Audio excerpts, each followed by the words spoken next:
Hace apenas un momento, en la soledad de su estudio privado en el castillo de Windsor, el rey Carlos firmó un decreto real secreto. Lo que decía ese documento ha destrozado la monarquía tal y como la conocíamos. Con un solo trazo de su pluma, no solo excluyó a la reina Camila de todas las futuras ceremonias de coronación, sino que la borró del centro simbólico de la continuidad real. El lenguaje oficial es clínico, constitucional, diseñado para parecer una simple reorganización, pero la verdad es una guerra privada que ha estado gestándose durante años, silenciosamente detrás de puertas cerradas. Una coronación no es una fiesta con sombreros elegantes, es el ritual sagrado que le dice a la nación quién ostenta la corona, quién está a su lado y cómo debe comenzar el próximo reinado. Es un acto de teatro político donde cada gesto, cada joya y cada paso está cargado de un significado milenario. Al negarle a Camila cualquier papel en la futura coronación de William y Catherine, Carlos no cancelaba una aparición, la estaba amputando de la historia. Estaba declarando, en el lenguaje silencioso del protocolo Windsor, que su reinado sería un capítulo cerrado, no un puente hacia el siguiente. El aire en el estudio era denso, frío, controlado, calculado, cargado con el peso de la historia y la inminencia de una traición personal. Solo su secretario privado y un consejero constitucional estaban presentes, testigos de un acto que redefiniría el futuro. Dos hombres juramentados para proteger la institución, ahora observando al monarca protegerla de su propia esposa. Carlos leyó el último párrafo 2 veces, una pausa que se sintió eterna. Sus dedos presionaban la antigua madera del escritorio como si buscara un ancla en la tormenta que estaba a punto de desatar. Cada palabra de ese decreto había sido escogida con la precisión de un cirujano, diseñada para ser inexpugnable, final. Luego, con una voz desprovista de emoción, una calma que ocultaba el caos interior, ordenó a su equipo que lo publicara exactamente como estaba escrito, sin suavizantes, sin amortiguadores diplomáticos. La orden era absoluta. Prohibía a Camila asistir a cualquier ceremonia, observancia de aniversario, ensayo, procesión o reunión del consejo relacionada con la coronación de William y Catherine. La purga simbólica era total y llevaba su firma, el sello de una decisión irrevocable. Sucedió como lo hacen todos los desastres reales. En el silencio, sin una palabra de condena pública, sin un titular explosivo inicial, solo el movimiento silencioso de una pluma sobre un papel que tenía el poder de realinear la monarquía. En ese instante, Carlos no era solo un rey. Era un hombre atrapado entre la mujer que amaba y la institución a la que servía, obligado a sacrificar una para salvar a la otra. El pasado había regresado como una orden, no como un recuerdo, y la corona exigía obediencia. Cuando la confirmación del decreto llegó a Clarence House, el santuario personal de Camila, la noticia aterrizó primero como un susurro confuso, una onda de choque distante. Inicialmente, creyó que simplemente había perdido acceso a algunas reuniones de planificación, una molestia burocrática, una pequeña humillación orquestada por cortesanos rivales. Fue su asistente, un hombre que había servido a su lado durante una década, quien le explicó el alcance total del edicto, con el rostro pálido y la voz apenas audible. No procesionaría, no ensayaría, no se sentaría dentro de la estructura ceremonial oficial. Su futuro papel no había sido reducido, había sido aniquilado. La reina consorte se aferró al brazo de su sillón, el brocado arañando su piel, buscando un ancla en una habitación que de repente se sentía ajena. Su primera pregunta no fue de incredulidad, sino un dardo envenenado buscando al culpable. ¿Carlos firmó la orden él mismo? El asistente respondió con una sola palabra. Sí. El monosílabo resonó en la habitación como una sentencia, frío, impersonal, final. El rey no había delegado el golpe, lo había ejecutado personalmente. Camila despidió a todos con un gesto cortante, pero justo antes de que la puerta se cerrara, su voz, ahora afilada como el acero, lanzó la pregunta que lo revelaba todo. ¿Se consultó a William? Esa pregunta no era una búsqueda de información, era una acusación. En su mente, el tablero de ajedrez se iluminó. El shock fue reemplazado instantáneamente por la sospecha, porque sabía que el futuro rey había estado protegiendo la posición de Catherine de cualquier autoridad competidora durante mucho tiempo. Esta no era una decisión aislada. Era el movimiento final en una partida de ajedrez que ella ni siquiera sabía que estaba perdiendo. La orden firmada, como descubriría más tarde en sus aposentos silenciosos, contenía una cláusula adicional, una nota a pie de página escrita con sangre. Transfería todos los deberes ceremoniales femeninos a la princesa de Gales. Catherine no solo asistiría a la próxima coronación, ocuparía el lugar simbólico que Camila creía que todavía le pertenecía. El golpe no era solo la exclusión, era el reemplazo. No era afecto lo que buscaba, era legitimidad, y esa legitimidad le acababa de ser arrebatada y entregada a la mujer que representaba el futuro. En ese instante, el cuerpo de Camila cedió. No se derrumbó solo por la conmoción. Se derrumbó porque todo lo que había construido, cada batalla pública, soportada, cada insulto ignorado, cada año de lealtad, para alcanzar ese lugar de repente, estaba en riesgo. La confianza, una vez rota, es casi imposible de restaurar. Y la confianza en su propio marido acababa de hacerse añicos. Mientras Camila se enfrentaba a su exilio simbólico, William y Catherine recibieron la noticia en un ambiente de calma controlada en su residencia de Adelaide Cottage. Para William, esto no era una victoria, era un acto de preservación, uno que la monarquía tenía demasiado miedo de hacer hasta ahora. El príncipe creía firmemente que la próxima coronación debía centrarse exclusivamente en Catherine, en la estabilidad de su futuro reinado y en la preparación del joven príncipe George como heredero. Cualquier autoridad en competencia, cualquier sombra del reinado anterior, podría dividir la ceremonia y confundir a la nación sobre dónde residía verdaderamente el poder. No se trataba de una purga legal, sino de una simbólica, y para la monarquía, el simbolismo siempre lo ha significado todo.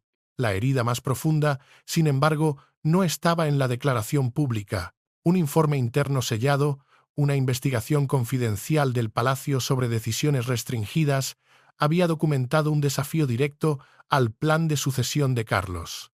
Era una revelación que podía trastocar toda la línea de sangre real, no en ley, sino en percepción. Y William ya lo había leído. Sabía que esto no era un simple arrebato de su padre, era una respuesta calculada a una amenaza existencial. Catherine recibió la noticia de William directamente, sin asesores ni personal de la casa presentes. El aire en la habitación era denso, pero no de celebración. Era frío. Ella no sonrió. Su primera pregunta, un reflejo de su carácter, fue de una empatía casi desafiante. ¿Se informó a Camila antes de que mi nombre fuera incluido en la orden? Era la pregunta de una mujer consciente de que su ascenso estaba ligado a la caída de otra. Cuando William evitó la respuesta directa, diciendo que la decisión era de Carlos, ella notó cómo él evitaba cuidadosamente discutir la evidencia sellada, el documento que era el verdadero corazón de la crisis. La princesa lo presionó suavemente, su voz tranquila pero firme. ¿Fue esto un castigo o fue una protección? El silencio de su marido fue más elocuente que cualquier palabra. Le dijo la verdad. Era más oscuro que cualquiera de esas dos palabras por sí solas. Era un acto de contención, una medida desesperada para proteger la corona de sí misma. En ese momento, Catherine comprendió que no se trataba de un triunfo. Era una responsabilidad que nunca había exigido, un deber nacido de las cenizas, de una crisis que la obligaba a convertirse en el ancla de la monarquía futura. No llora en voz alta, promete en silencio. Y su silencio en ese momento fue una promesa de que no permitiría que la historia de Diana, la historia de una mujer atrapada por la institución, se repitiera. Después de que la declaración fue liberada, Carlos permaneció en su estudio de Windsor, un prisionero voluntario en su propia fortaleza.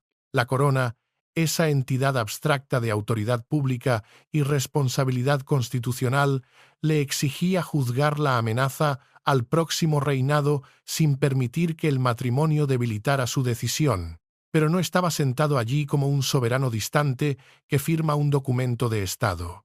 Era un esposo que sabía exactamente cuán profundamente la orden heriría a su esposa, la mujer que había sido su constante durante décadas de agitación. En una conversación tranquila, registrada en el relato documentado de su secretario privado, admitió que había retrasado la firma durante semanas, esperando quizás que Camila diera un paso atrás por sí misma. Sabía que ella lo experimentaría como una traición, no como una protección para la institución. Había compartimentado durante mucho tiempo el recuerdo de Diana, encerrándola en una bóveda de dolor y deber. Pero la culpa y la obligación hacia su heredero, el hijo de Diana, eran fantasmas que ninguna corona podía desterrar. La mujer, a la que pasó su vida tratando de dejar atrás, acababa de regresar, no en los titulares, sino en la tinta de una orden real. Camila entendía las leyes no escritas del poder mejor que nadie. Había soportado años de hostilidad pública antes de estar junto a Carlos en la abadía de Westminster para su propia coronación. Un momento que creía que era una validación final, ahora enfrentaba la posibilidad de convertirse en una mera espectadora mientras William y Catherine avanzaban hacia el futuro que ella había esperado ayudar a moldear. Un futuro que sentía que se había ganado. Desde su estudio, el rey veía cómo la paz privada, que había pasado décadas construyendo, comenzaba a colapsar alrededor de la mujer que todavía amaba. La monarquía es una responsabilidad, no solo un símbolo, y esa responsabilidad ahora lo obligaba a elegir. La pregunta ya no era si la orden los lastimaba, era si el rey había defendido la monarquía o si había sacrificado su matrimonio para salvarla. Y la respuesta a eso nos lleva 6 semanas atrás, a un ensayo a puerta cerrada, cuando una sola exigencia dentro de una ceremonia privada convirtió una vieja tensión en un punto de no retorno, en una herida que no estaba destinada a sanar. La crisis no comenzó con el decreto firmado. Comenzó semanas antes, durante un ensayo ceremonial a puerta cerrada dentro del Salón de San Jorge en Windsor. Se permitió que permanecieran menos de 12 personas, un círculo íntimo de poder y protocolo. Lo que debería haber sido una discusión técnica sobre la eventual ascensión de William se convirtió en una lucha por el estatus, la memoria y el control. Una ascensión es el momento formal en que un nuevo monarca sube al trono, mientras que la coronación es la ceremonia posterior que confirma públicamente esa autoridad ante Dios y la nación. Cada entrada, cada firma, cada silla y cada posición en la procesión importaba, porque cada detalle le decía al mundo quién representaba el presente, quién pertenecía al futuro y hacia dónde pasaría el poder a continuación. No era sobre vanidad, era sobre la coreografía del poder. Carlos estaba junto a la mesa central mientras los oficiales del Lord Chamberlain revisaban las posiciones para él, Camila, William, Catherine y un joven príncipe George, quien observaba todo con una seriedad impropia de su edad. El aire se tensó cuando un cortesano, siguiendo un borrador de protocolo, movió una silla ligeramente detrás del lugar reservado para el futuro rey y su esposa.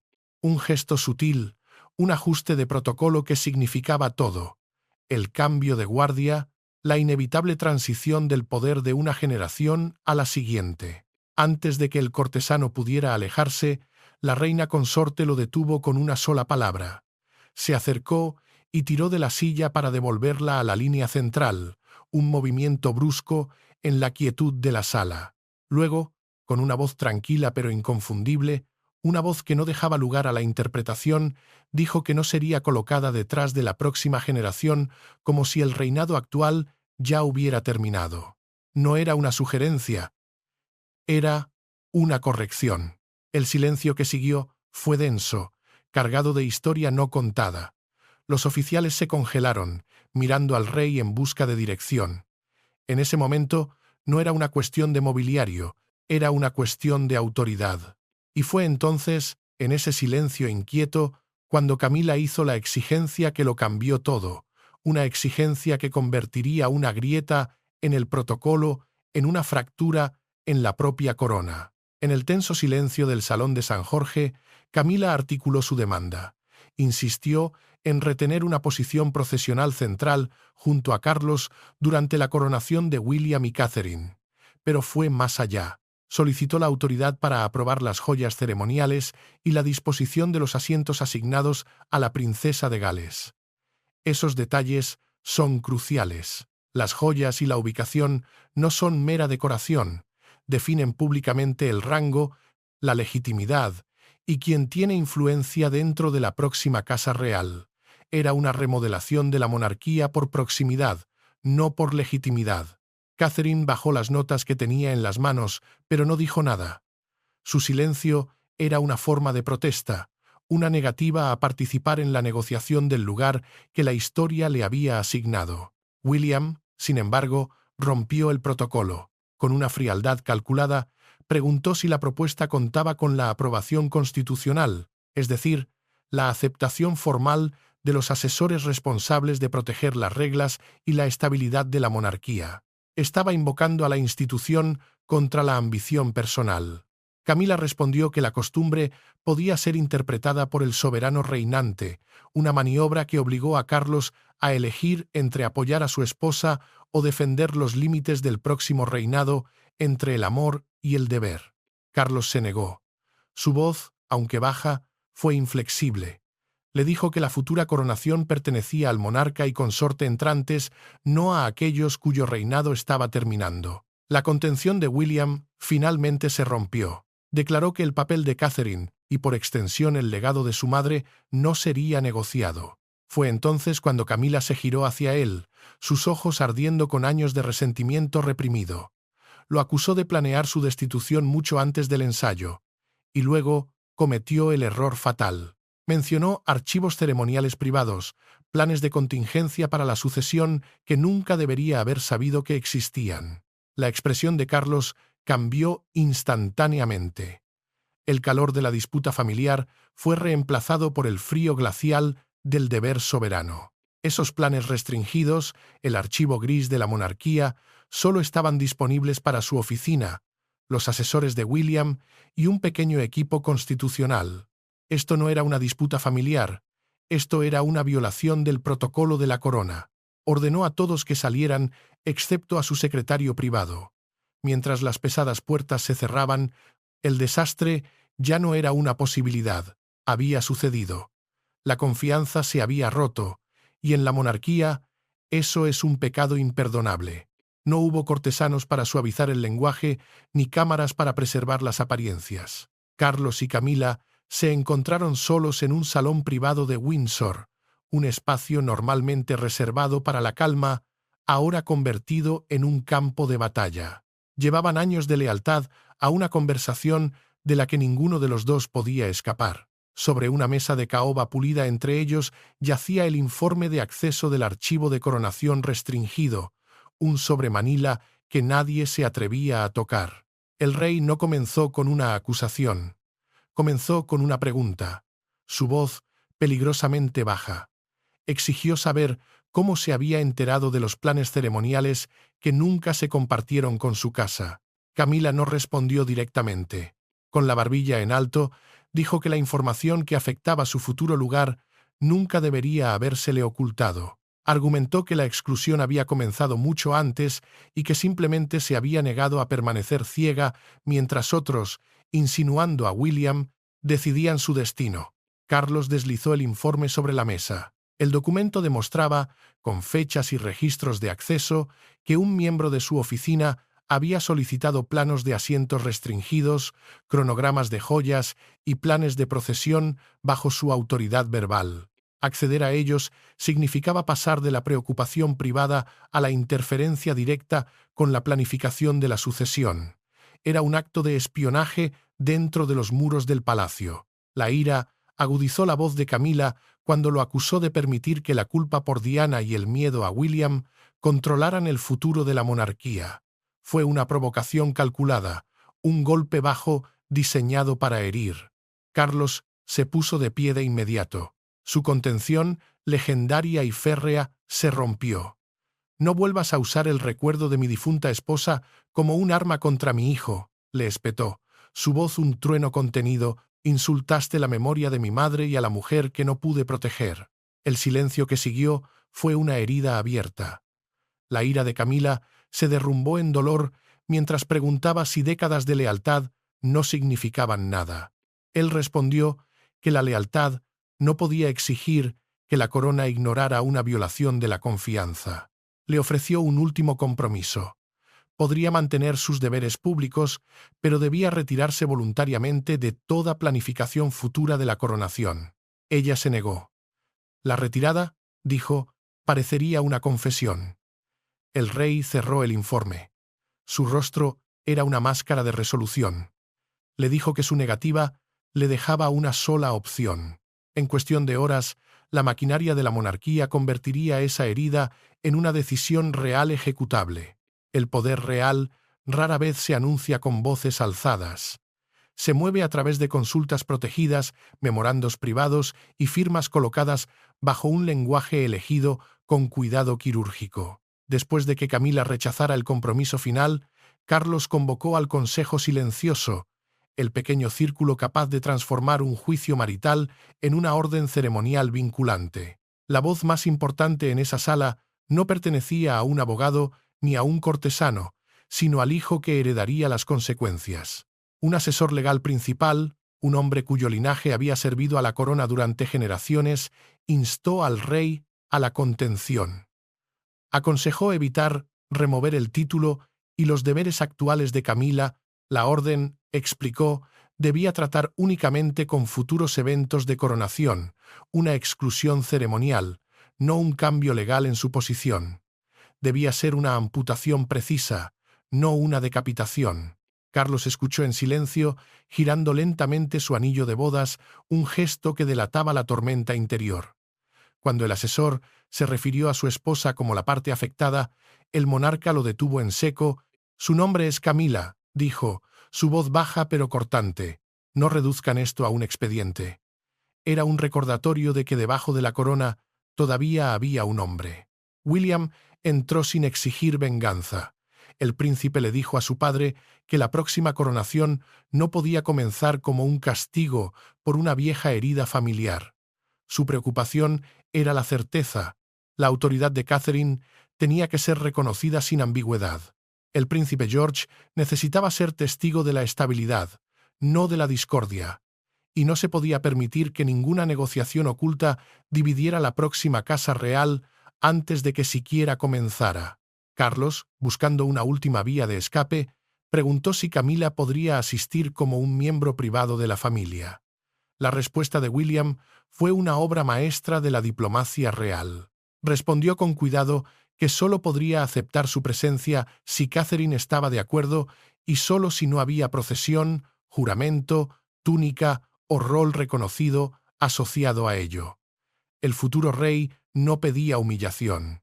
Estaba trazando un límite que no podría ser desafiado más tarde.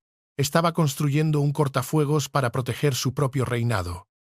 Y en ese momento, Carlos supo que el futuro ya no le pertenecía. Catherine se reunió con Carlos por separado en el Oak Room, una de las salas más privadas de Windsor. Se negó a exigir la destitución de su esposa.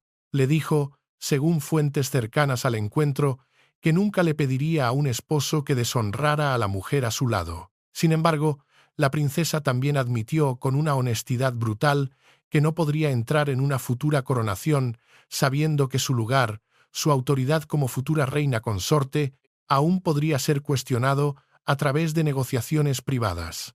Sus palabras importaban porque no estaba luchando por el estatus. Estaba protegiendo la claridad que la ceremonia debía representar para la nación. Estaba protegiendo la integridad de la corona que un día descansaría sobre la cabeza de su marido y, eventualmente, sobre la de su hijo. Entonces, en un movimiento que lo cambió todo, un acto de sacrificio estratégico que demostró su profundo entendimiento del poder, Catherine ofreció retirarse de la planificación inicial hasta que la disputa se resolviera. Ese sacrificio se volvió decisivo. En ese momento, Carlos entendió la profunda diferencia entre las dos mujeres en el centro de esta crisis. La mujer que ganaba autoridad estaba dispuesta a dar un paso atrás por el bien de la institución, mientras que la mujer cuyo reinado terminaba había intentado ir más allá de los límites de su papel para asegurarse el futuro. Diana había usado la amabilidad para resistir a un sistema que la aplastaba. Catherine la estaba usando para liderar. El rey dictó la cláusula final él mismo, su voz firme por primera vez en días. Toda la autoridad ceremonial pertenecería al soberano y consorte entrantes, y ningún representante del reinado anterior podría revisar sus posiciones. El pasado ya no podría dictar el futuro. Después de la medianoche, en la soledad de su estudio, Carlos firmó el decreto. William, que había sido convocado, observó en silencio mientras su padre dejaba la pluma. El peso del momento era palpable. «Proteger la monarquía», dijo finalmente el rey. Su voz, apenas un susurro cargado de resignación, a menudo significa herir a las personas más cercanas a ella. En ese momento, la decisión estaba tomada. Porque la historia, como bien sabía el rey, no recuerda quién llevaba la corona por derecho de matrimonio. Recuerda quién se la ganó con lealtad a la institución. Las consecuencias no llegaron como un despido público dramático, sino como una secuencia de remociones silenciosas, una purga de terciopelo. A la mañana siguiente, un informe sobre la planificación de la coronación desapareció de la caja roja de Camila. Se retiró una invitación a un ensayo que había estado en su agenda durante meses. Su nombre se desvaneció de una lista de planificación ceremonial que había revisado solo unos días antes. Cada cambio fue administrativo, casi incruento, ejecutado con la precisión clínica de la burocracia palaciega. Pero juntos entregaron una verdad devastadora. La orden ya se estaba ejecutando, y nadie a su alrededor poseía la autoridad para revertirla. La caja roja es el estuche seguro que se usa para transportar los documentos reales oficiales, y su contenido es un mapa del poder. Refleja los deberes y decisiones que aguardan a un miembro principal de la familia. Esta vez, en lugar de los planos detallados, encontró una sola nota, fría y formal, que indicaba que todas las futuras preguntas sobre la coronación debían dirigirse a la oficina del príncipe de Gales. No era una sugerencia, era una orden. La inquietud se extendió por su casa en Clarence House casi de inmediato, como una enfermedad silenciosa. Los miembros del personal que esperaban coordinarse con la futura corte comenzaron a cuestionar si sus propias posiciones sobrevivirían. Algunos solicitaron transferencias en silencio, temiendo que la lealtad a Camila ahora pareciera la pertenencia a una facción derrotada. Esto importa, porque las casas reales dependen de la confianza y la continuidad. Una vez que el personal experimentado comienza a irse, la influencia se evapora mucho antes que cualquier título. Se estaba convirtiendo en un fantasma en su propia casa. Carlos sintió la distancia helada en su próximo compromiso público. Notó el lugar vacío a su lado después de que su esposa cancelara sin explicación. Un acto de protesta silenciosa. El rey completó el programa, sonrió cuando fue necesario y habló con un control férreo. Sin embargo, le preguntó a su edecán 2 veces si ella había dado una razón. Un edecán es un ayudante militar o de la casa que asiste a un miembro de la realeza, un confidente de los detalles más pequeños. Pero incluso él no pudo ofrecer una respuesta.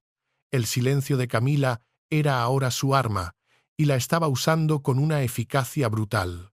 William llegó solo a Clarence House, exactamente como lo había prometido. No había ayudantes esperando con documentos informativos ni un lenguaje palaciego cuidadoso detrás del cual esconderse. Camila se negó a permitir que el rango controlara el momento inicial. Permaneció de pie hasta que la puerta se cerró y le preguntó si había venido como el heredero o como el hijo de Carlos. Él respondió que había venido como ambos, porque la familia ya no podía fingir que esas identidades estaban separadas. Estaban irrevocablemente entrelazadas. La tensión cambió cuando Camila finalmente habló sin ira, su voz teñida de una vulnerabilidad que rara vez mostraba. Admitió que temía volverse irrelevante en el momento en que terminara el reinado de Carlos, ser relegada a una nota a pie de página en la historia. La reina consorte había soportado el rechazo público, la hostilidad familiar y décadas de comparación, solo para descubrir que la institución podría seguir adelante sin preservar ningún lugar formal para ella. William se ablandó, pero no retrocedió. Reconoció lo que ella había sobrellevado junto a su padre, un raro momento de tregua. Pero luego le dijo que el sufrimiento no creaba una autoridad permanente. Los votos de la coronación, las promesas solemnes hechas por un nuevo monarca y consorte, debían pertenecer por completo a las personas que los aceptaban. El pasado no podía tener un veto sobre el futuro. Entonces Camila, buscando una última confirmación de sus sospechas, preguntó si Catherine había exigido su destitución. Lo que William reveló a continuación, según un relato documentado de la conversación privada, la desestabilizó por completo. Le dijo que la princesa había hecho lo contrario. Se había ofrecido a retirarse de la planificación inicial para no profundizar el conflicto. La verdad destruyó la creencia de Camila de que Catherine había estado trabajando en secreto en su contra. No había un complot, había una abdicación silenciosa del poder por parte de su rival. William le ofreció una concesión, una rama de olivo. Podría asistir a la futura coronación como esposa de Carlos y miembro de la familia, pero sin procesión, juramento, túnica o rol ceremonial oficial. Camila preguntó si Catherine estaría de acuerdo. Él dijo que ya lo había hecho. Ella no se disculpó por acceder a los archivos, pero admitió que el miedo la había llevado a exigir un control que no poseía. La batalla privada había llegado a su punto de inflexión, no con una victoria, sino con una rendición.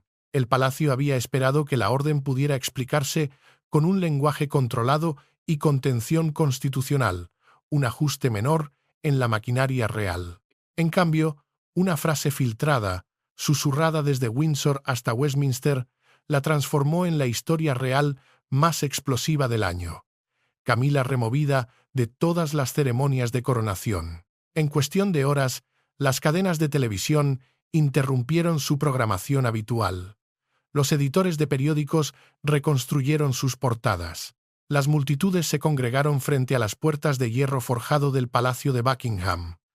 El miedo privado de Camila a volverse irrelevante se había convertido en un espectáculo público presenciado en todo el mundo. A la mañana siguiente, un importante periódico de Londres publicó una dura fotografía de Carlos caminando varios pasos por delante de Camila, una distancia física que gritaba separación emocional. El titular era brutalmente simple: Corona sin Camila. El subtítulo declaraba que el rey había aprobado personalmente su exclusión. Una portada hace más que informar un evento. Le dice al público cómo debe entenderse ese evento. Esta convirtió un límite real privado en un símbolo nacional de separación, una sentencia dictada en tinta de imprenta. Frente al Palacio de Buckingham, la residencia oficial del soberano y el centro público de la monarquía, las barreras policiales dividían a los grupos. Partidarios de Camila sostenían fotografías de la coronación de Carlos, mientras que otros levantaban carteles que declaraban que el próximo reinado pertenecía al príncipe y la princesa de Gales solos. Los cánticos rivales cruzaban el patio, una guerra de lealtades librada en el umbral del poder. Carlos observó la cobertura en silencio desde Windsor. Cuando un asesor se ofreció a apagar la televisión, el monarca se negó. Dijo, con una firmeza que ocultaba el costo personal, que un rey no podía emitir una orden pública y luego esconderse de sus consecuencias. William, furioso por los comentaristas que sugerían que había diseñado la orden para castigar a su madrastra, autorizó una declaración confirmando que la decisión pertenecía únicamente al soberano reinante. Catherine se negó a hacer apariciones triunfales, eligiendo en su lugar el silencio y la dignidad. El juicio público rugía más allá de las puertas. La monarquía estaba protegida, pero su paz había sido rota. Ahora, La familia tenía que decidir si la orden los destruiría o si finalmente establecería los límites que habían evitado durante años, límites escritos con la tinta de un decreto y sellados con el dolor de una elección imposible. La reunión final no restauró lo que se había perdido. Camila no recuperaría su posición ceremonial. Carlos no retiraría su firma, y William no cedería el control sobre la futura coronación. Sin embargo, la familia entró en la sala, la misma sala de Windsor donde se había discutido por primera vez la revisión restringida, no para discutir si la decisión podía revertirse, sino para decidir qué quedaba después. Sobre la mesa descansaba una caja de despacho cerrada, un recordatorio silencioso de que esto ya no era una consulta legal. Era un ajuste de cuentas familiar final. El rey comenzó aceptando su responsabilidad. Admitió que había retrasado el establecimiento de límites ceremoniales firmes porque quería evitar herir a su esposa. Ese retraso, reconoció, permitió que la incertidumbre se convirtiera en sospecha, y la sospecha en una violación de la confianza. Su silencio había ayudado a crear la crisis. Camila respondió sin desafío, su voz tranquila pero cargada de resignación. Confirmó que no desafiaría la orden ni buscaría un papel formal en la coronación de William y Catherine. Admitió que el miedo a perder su lugar la había empujado a cruzar una línea que el soberano no podía ignorar. William, a su vez, prometió que el servicio público de Camila y su apoyo al monarca serían reconocidos honestamente. Sin embargo, estableció un límite permanente. Su futuro reinado no estaría controlado por las obligaciones creadas durante el presente. La monarquía se estaba realineando no por la fuerza, sino por la historia. Catherine entonces se dirigió a Camila directamente, mujer a mujer. Dijo que nunca había buscado su humillación y que no veía la transferencia de autoridad ceremonial como una victoria. Protegería la dignidad de la corona, pero no heredaría el resentimiento de otra mujer. Carlos extendió la mano hacia la de su esposa, luego se detuvo antes de tocarla, permitiéndole a ella decidir. Camila colocó su mano sobre la de él. El gesto no borró el conflicto, pero confirmó que su matrimonio continuaría, incluso si sus roles reales habían sido separados para siempre. Esto no fue la destrucción de Camila ni el triunfo de Catherine. Fue el momento en que el rey finalmente separó la devoción personal de la autoridad real. La monarquía había sido protegida, pero su paz había sido rota, y en el silencio que sigue, una verdad persiste. No todas las heridas están destinadas a sanar. Al final, la parte más reveladora no es la orden en sí, es el hecho de que Catherine se ofreció a dar un paso atrás, mientras que Camila accedió a archivos que no debía conocer. Ese contraste lo dice todo sobre por qué Carlos finalmente firmó. Una mujer estaba dispuesta a sacrificar su posición para proteger la claridad futura de la familia. La otra intentó asegurar su posición antes de que el futuro llegara. El rey eligió a la persona que no estaba luchando, y ese podría ser el cambio real más silencioso y permanente que hemos visto en décadas.